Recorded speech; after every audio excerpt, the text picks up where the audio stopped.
Broadcasting live from the Business RadioX studios in Oahu, Hawaii, it's time for Oahu Business Radio. Now, here's your host. Lee Cantor here, another episode of Oahu Business Radio, and this is going to be a good one. But before we get started, it's important to recognize our sponsor, Facility Access. Without them, we could not be sharing this story. Today on Oahu Business Radio, we have Robin Stueber, an executive coach with Robin Stueber Executive Coaching. Welcome, Robin.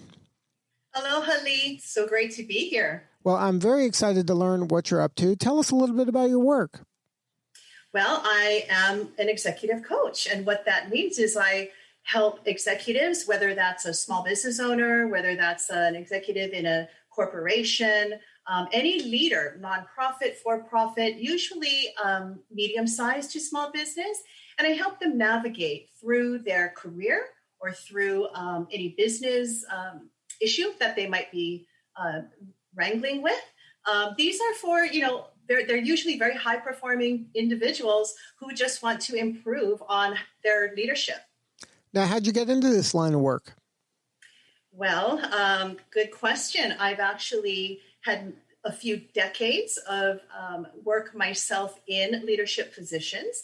I've been pretty much working in sales in the corporate environment over the last, like I said, few decades.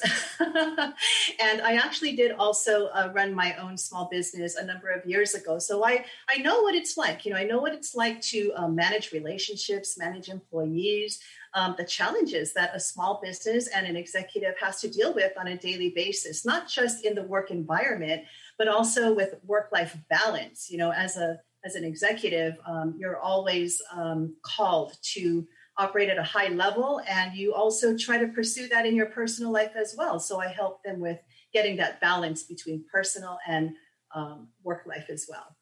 Now, can you explain for our listeners the difference between maybe an executive coach or a consultant or even a therapist? Because I think there's like a blurring of the lines between all of those. Yeah, that's a really good question.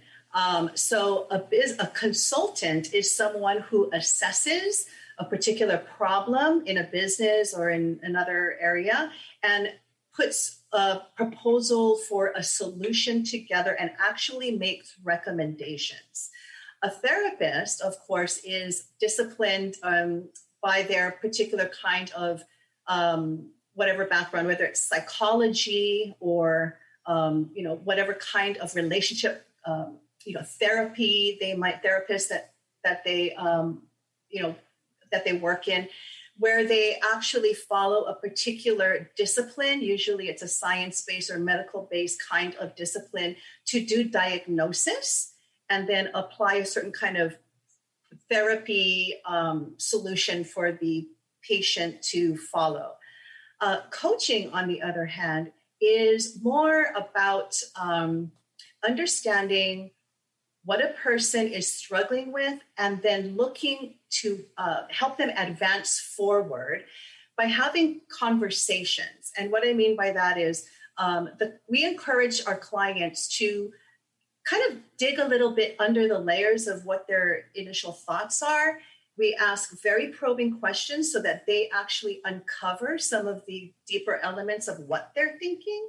And then we help them to find their own path forward, identify their own specific actions that they'll take.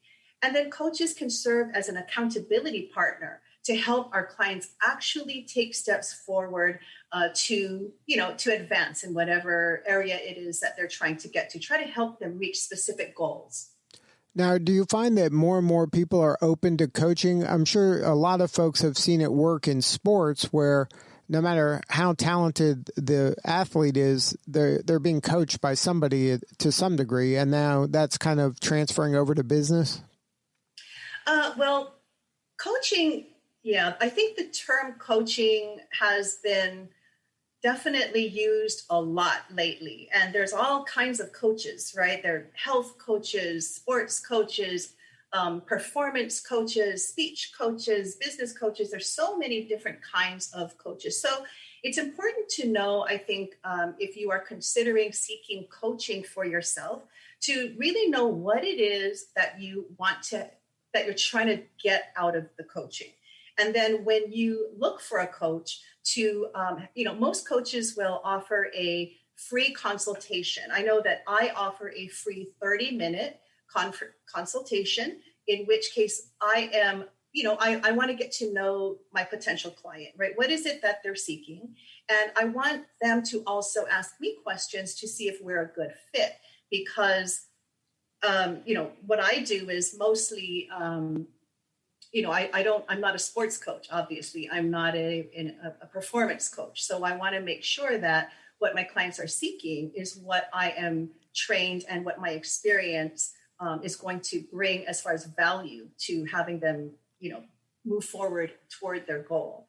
So it's important, I think, if you are thinking about coaching, to know exactly what it is that you are trying to achieve. And as a coach, I know that, for me, I am a certified coach with the International Coach Federation. And so we do have a policy of ethics that we follow. If I know that this particular client is not well suited for me, it's my obligation to let them know, that what it sounds like what you're trying to look for is more therapy. And then I would, refer that person, to look for maybe a different kind of therapist or a different kind of coach. But it's important to have that correct fit. Now, in the case for your clients or prospective clients, I would imagine these are business people, they're entrepreneurs, they're maybe executives, maybe they're in the corporate world, maybe they're in their own business. But what are some of the symptoms that is causing them pain or anxiety or stress that coming to see Robin's going to help with that? Yeah, that's another great question, Lee. A lot of times my clients will engage with me not because they have pain. It's actually because they have an internal desire to just get to the next level in their own personal performance. It's not necessarily about struggle or trying to solve a problem, although that is an area that I can be helpful to a business person with. But a lot of times, in the majority of my clients, Lee, are high-performing executives who just want to get to the next level. They feel inside that if they want their company to grow, they themselves are going to have to challenge themselves to think bigger, to manage their teams in a different way, to lead their teams in a much more higher performing way. But they don't necessarily know how to navigate to get there. And that's what they engage with me to do. So now, during that first conversation with you, what are some of the questions you're asking them to see if it is a right fit and to discern if you're going to be able to help them? Mm-hmm. So one of the obvious questions is, what are you seeking coaching for? And then I listen to their answer. And then if it's looking like this is in alignment with the kind of coaching that I do, then I ask them, what does a successful outcome look like to you? How will you know that coaching is our engagement has been a success for you? So I look for some of the markers that they are looking at. I'll ask them, what's the gap? What are you struggling with right now in terms of where do you see the gap between where you are now and where you want to be? And so I listen to, what their perception is of what some of the hurdles are in between where they are now and where they want to be.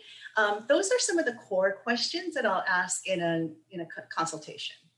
Now, having done this for a minute or two, have you seen some common, I don't want to say mistakes, but maybe habits that are kind of sabotaging their efforts? Absolutely. And, this is more of a human element, right? We all deal with some negativity in our thinking. We question our ability. We may play smaller because we are afraid of maybe what others think, or we don't know if we're good enough. We may struggle with, thinking that achieving is what brings meaning to my life, and that can sometimes lead to a place of feeling more empty than fulfilled, because we're just trying to struggle, reach for the next thing and achieve the next level, and then getting there thinking, oh, this doesn't really feel like what I expected it to feel. Why do I not feel fulfilled? And, I've accomplished all these things. So it depends, there's a number of, there's a number of things that the executive may be trying to achieve, but more so, I look for clients who are already high performing. They already have reached success in a number of different areas in their business and personal life, but they know that there's something more out there. And they might just be questioning their ability to get there. Am I good enough? Do I have what it takes? They may have a little bit of fear around, well, what do other people think? I'm getting a lot of pushback from others around me, which makes me question if I'm heading in the right direction, those kinds of things. Can you talk about your concept of positive intelligence? Ooh, my favorite subject. Yes, thanks for asking about positive intelligence. So I actually have partnered with the Positive Intelligence organization, which is developed by Shirzad Shameen, who is a Stanford lecturer and PhD. And he has created a program called the Positive Intelligence Program. And it's so uniquely, I think everybody is familiar with the latest in, positive psychology. We've heard a lot about that. We've heard a lot about emotional intelligence. And we've even heard maybe about how, neuroscience is showing that that the brain is plastic, right? That we can do things to help bring more mindfulness, more development in certain areas of our brain, to help us think more creatively, to be more present in the moment. All of these things, Shirzad has been doing a lot of research over the last several years, and he's come up with a framework called Positive Intelligence that helps us to identify our saboteurs, or the negative thinking that we have that kind of holds us back. And you might recognize some of these saboteurs yourself, Lee.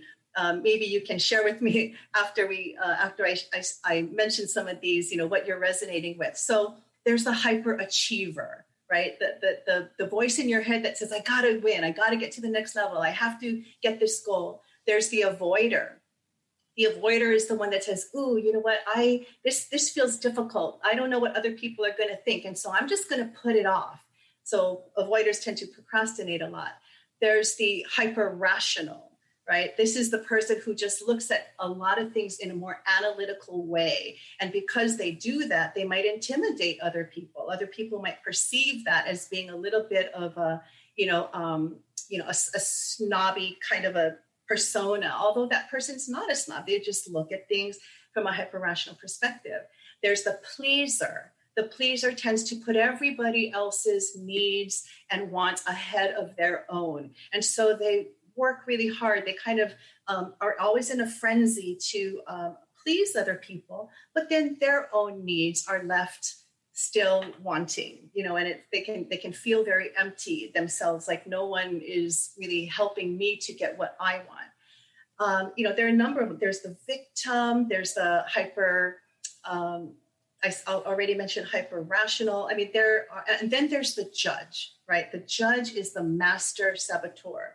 We all have the judge. The judge is the saboteur in our thinking that is self-critical.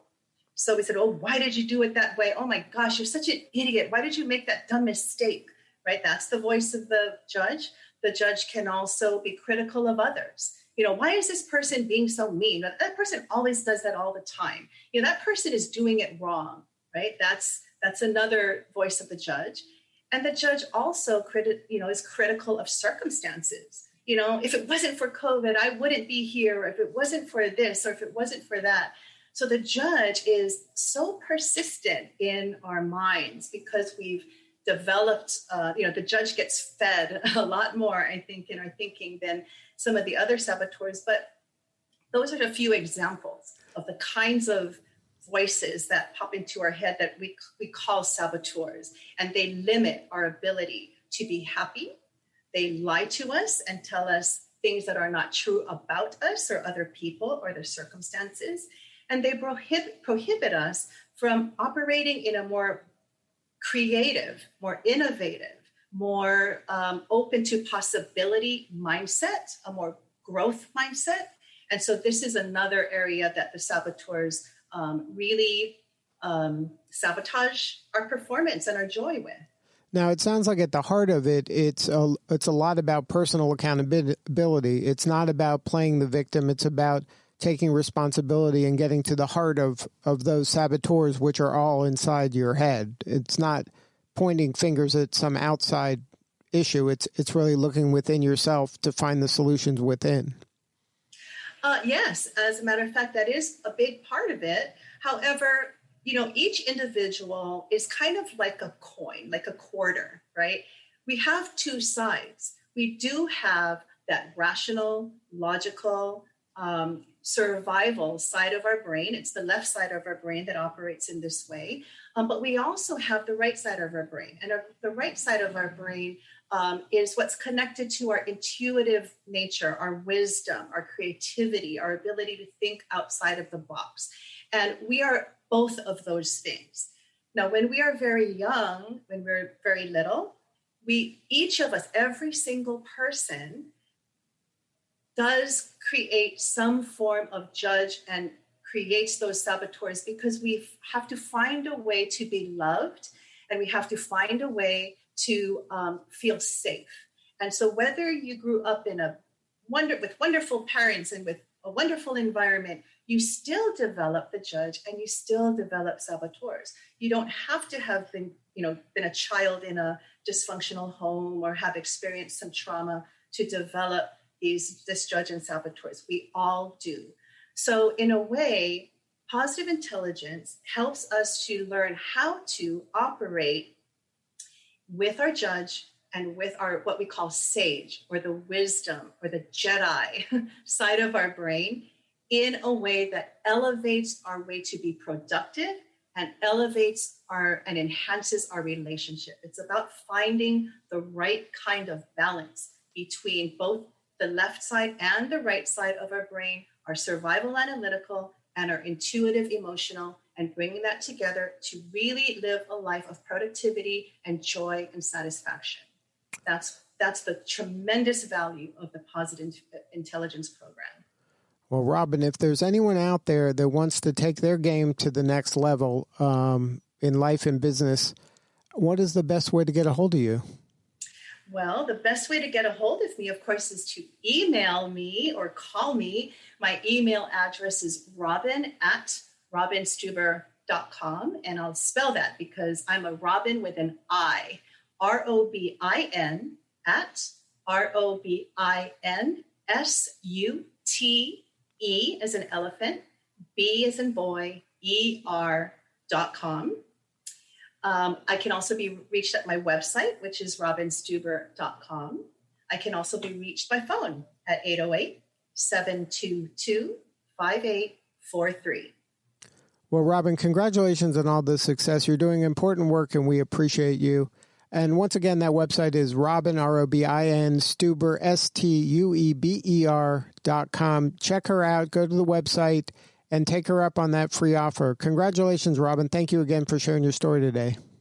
Thank you so much, Lee. It's been a lot of fun talking with you. Thank you so much. All right. This is Lee Cantor. We will see you all next time on Oahu Business Radio.